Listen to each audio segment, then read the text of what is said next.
This video is looking at the verb ser and the verb estar in Spanish, and hopefully getting a good grip on the idea behind what the difference is, so then when you look at the detail you can have a clear separation. Both of them are the verb to be. Ser is to be, estar is to be. Your teacher will have told you that Spanish for is es, and then you'll have found this word as well, está, which also means is. Clearly there's a difference and you need to understand.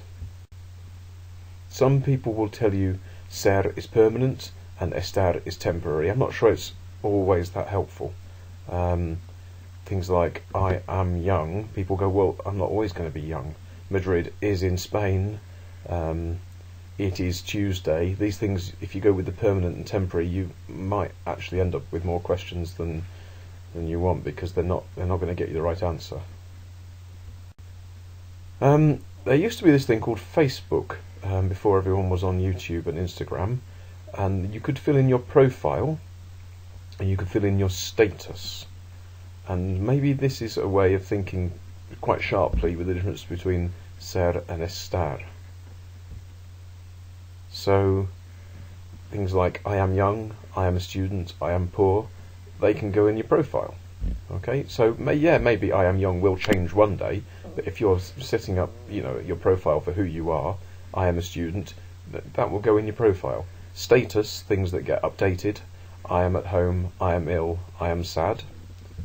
How does that match to ser and estar? Well, if your profile is the things that make you who you are, ser, that's from the verb soy eres es, it's about your essence, about your inner being, what things that make you you. Status, that's no coincidence, it's the same word.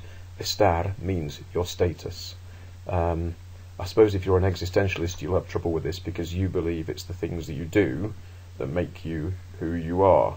And this is a more traditional way of looking at things, that there is a real you, that is your essence. But if we go with Facebook, we'll go with profile for ser and status for estar. So let's see how it works. I am a teenager, I am English, I am extremely clever, will go in your profile. I am in Spain at the moment, I am happy, I am busy, these things could go in your status. Soy adolescente with ser. Soy inglés, soy inglesa. Soy muy listo, soy muy lista, I am very clever. Estoy en España, estoy feliz, estoy ocupado, estoy ocupada. For things that would be in your status, they go with estar.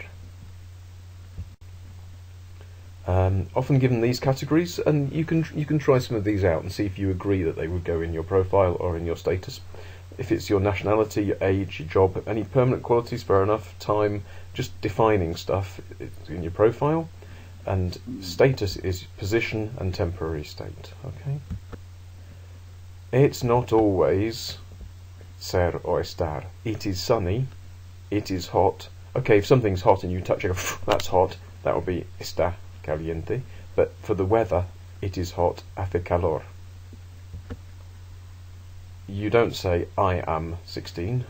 You say I have 16 years. Tengo hambre, tengo sed, tengo frío, tengo miedo, tengo calor, tengo sueño.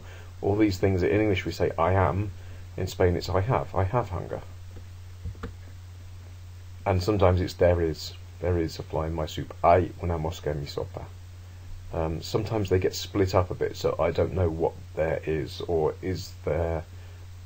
Sometimes you forget that there is in the sentence, and you try and go with an is when it isn't.